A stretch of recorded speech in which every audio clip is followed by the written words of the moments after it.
नमस्कार साथियों, आशा है आप स्वस्थ होंगे।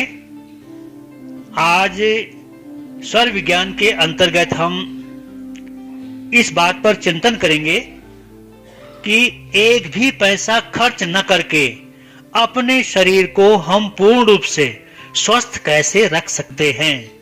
दरअसल हमारे ऋषि मुनियों के द्वारा अपने शरीर को स्वस्थ रखने के लिए बहुत सारे प्रयोग किए गए, जिनमें से कुछ प्रयोग हम आपके सामने रखने का प्रयास करेंगे, जिससे हमारा शरीर एकदम स्वस्थ रहता है।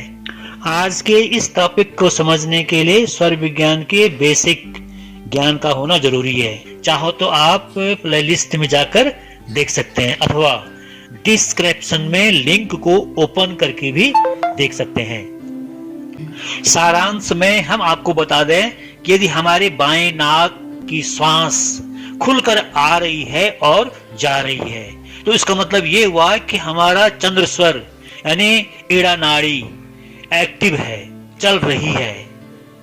इसी प्रकार यदि हमारे दाएं नाक से श्वास खुलकर आ रही है और जा रही है, तो इसका मतलब ये हुआ कि हमारी पिंगला नाड़ी अथवा सूर्य स्वर चल रहा है, एक्टिव है या जागृत है। और यदि हमारे बाएं और दाएं नाक से खुलकर श्वास आ रही है और जा रही है, तो इसका मतलब ये हुआ कि हमारी सुषुम्ना नाड़ी जागृत है, एक्टिव है। इसको सुषुम्ना स्वर का चलना भी कहते हैं। तो इसके बाद हम आज के मुख्य टॉपिक पे आते हैं कि हम अपने शरीर को अपने ही प्रयासों के द्वारा कैसे स्वस्थ रख सकते हैं। हम स्वर विज्ञान से संबंधित कुछ बातों को या कुछ नियमों को या प्रयोगों को अपने दिनचर्या में शामिल करके अपने इस लक्ष्य को प्राप्त कर सकते हैं। सबसे पहले जब हम सुबह लेटे रहते हैं और हमारी नींद खुलती है, तो हमें अपने बिस्तर में उठकर बैठ जाना चाहिए और फिर उसके बाद अपने स्वर को चेक करना है कि हमारा कौन सा स्वर चल रहा है, बायां अथवा दायां। चाहे कोई भी स्वर चल रहा हो, हम उसी नाक से ब्रह्मांड की पॉजिटिव एनर्जी को लंबी सांस के द्वारा खींचकर अनुभव के द्वारा नाभि पर उस समय तक रोक कर रखना है जब तक हम उसे सहन कर सकते हों। इस प्रयोग के द्वारा हमारी जो नाड़ियां सिकुड़ जाते हैं वे फूलने लग जाते हैं। अर्थात हमारे शरीर में जब कोई रोग उत्पन्न होता है तो उससे हमारी नाड़ियां सिकुड़ जाती हैं, और इस प्रयोग के द्वारा जब हमारी नाड़ियां फूलने लग जाती हैं तो उस रोग से भी मुक्ति मिल जाती है और हम स्वस्थ हो जाते हैं। जैसे अगर आंखों की रोशनी कम हो गई हो तो रोशनी बढ़ जाती है, अगर कानों से कम सुनाई देता हो तो कानों से अधिक सुनाई देने लगेगा। इसी प्रकार शरीर में उत्पन्न होने वाले कई प्रकार के दोषों या रोगों से मुक्ति मिल जाती है। इसके बाद हम बिस्तर से उठकर चलते हैं और अपने बेड से उतरकर चलने से पहले इस बात को ध्यान में रखते हैं कि हमारा कौन सा स्वर चल रहा है, बायां अथवा दायां। जो भी स्वर चल रहा हो उस साइड के पांव को नीचे जमीन में रखना है। अगर बायां स्वर चल रहा है तो बाएं पांव को जमीन में रखना है, और यदि दायां स्वर चल रहा है तो दाएं पांव को जमीन में रखना है।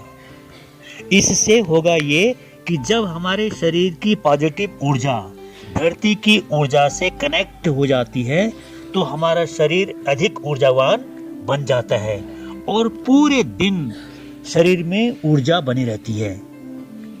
इसके बाद बिस्तर से दूसरा पांव हम जमीन में रखकर चलते हैं। दैनिक क्रियाकलापों के अंतर्गत हम फ्रेश होते हैं, अर्थात मल मूत्र का विसर्जन या त्याग करते हैं। अगर मल का विसर्जन करते हैं तो हमारी सूर्य नाड़ी चलनी चाहिए, अर्थात दायां स्वर चलना चाहिए। अगर सूर्य स्वर नहीं चल रहा है तो हम अपने बाएं स्वर को यानी चंद्र स्वर को उंगली के द्वारा बंद कर देते हैं और फिर सीट पर बैठ जाते हैं। इसी प्रकार अगर हम मूत्र का त्याग करते हैं तो हमारा चंद्र स्वर चलना चाहिए। अगर चंद्र स्वर नहीं चल रहा है तो उंगली के द्वारा सूर्य स्वर यानी दाएं नाक को बंद करके हम इस क्रिया को कर सकते हैं। इस क्रिया को करने से हमारी किडनी हमेशा स्वस्थ रहती है और किडनी से संबंधित कोई भी रोग उत्पन्न नहीं होता है।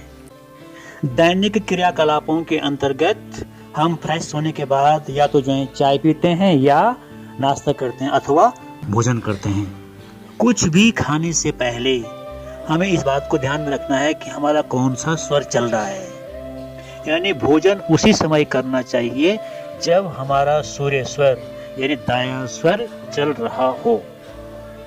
और यदि चंद्र स्वर चल रहा है तो उस समय हम केवल तरल पदार्थ वाली चीजों को ले सकते हैं, जैसे चाय पी सकते हैं, दूध पी सकते हैं या पानी पी सकते हैं।